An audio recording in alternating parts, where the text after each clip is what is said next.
Well, good morning. My name is Jeff Ferrerick, and I am the founder and farm manager of the Matthew 25 farm located in Vesper, New York, which is next to Tully. I am here to grow food for the poor.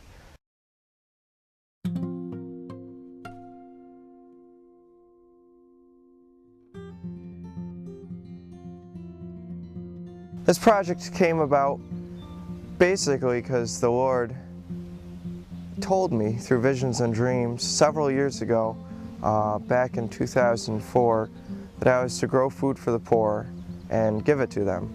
And at the time it didn't make any sense because I was living in a very rich neighborhood, and why would you grow food for the poor there?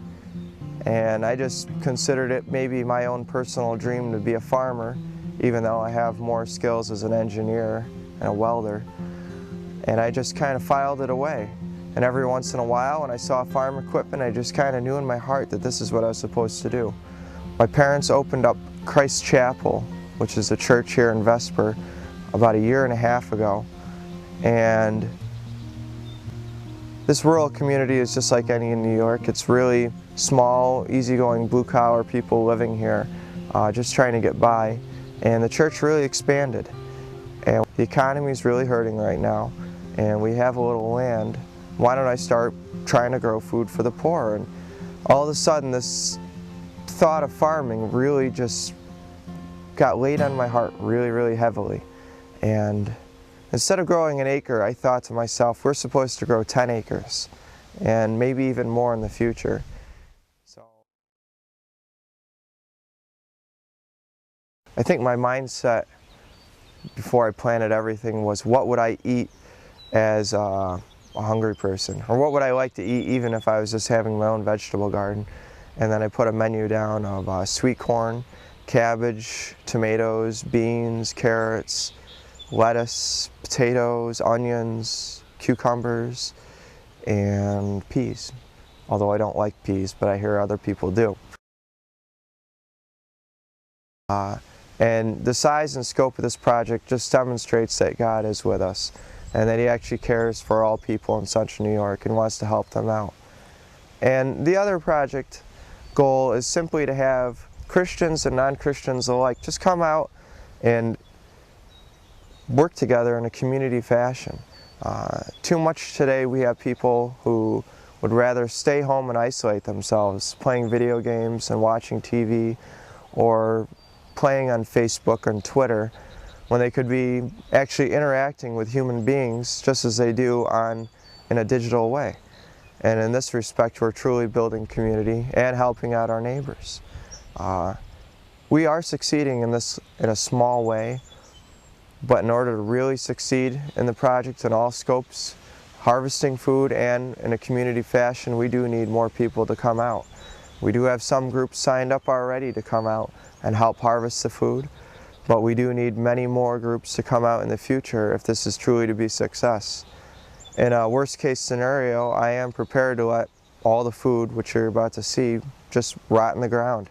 I know my capacity as a human being, and I cannot harvest everything that we've grown, and that'd be a real crime, really, with the number of people that are actually hurting for food. And I've heard the logic of many volunteers that, well, why don't we make the people who are going to benefit from this come out and harvest the food? And that, common sense wise, would actually make sense. But you got to remember, if a person is so poor they can't even afford to get their own food, they're going to have no way to get out here. And it's actually the task and almost the duty of all citizens to help all those that have fallen under the poverty line to pick themselves back up so they can be useful citizens once again. Depending on the size of your group, if you're coming out as an individual or with 4 or 5 people, you can come out anytime you want, and I'll always have a message for the day that shows what we're doing for each day. Yesterday, I haven't written today's message, but yesterday we were just pulling weeds out of the lettuce field. So when we pick the lettuce, there won't be a blade of grass or some other broadleaf weed. Typically, if you're going to have a large group, I'd ask you to email us or go to the website and contact us in another fashion and tell us when you were thinking about coming out, and perhaps I can find a good time for you to come out when we'll be harvesting one of the many crops. When the food comes on, it's going to be all ready at once, and we'll need about 100 volunteers per each crop. Other than that, there are little tasks around the farm, such as painting signs, just helping clean out the path, just basic maintenance. And there is a lot of maintenance to be done.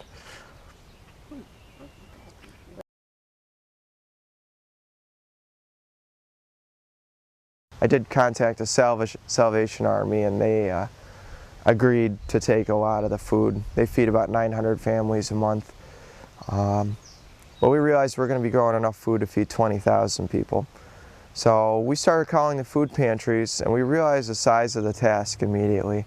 And about the third phone call, we ended up talking to a group called the Food Consortium. They're ahead of 70 churches in the Syracuse area, and they are going to take upon themselves of picking up all the food and distributing it to all the food pantries for us, which is just another miracle. I mean, they come left and right, and it's awesome.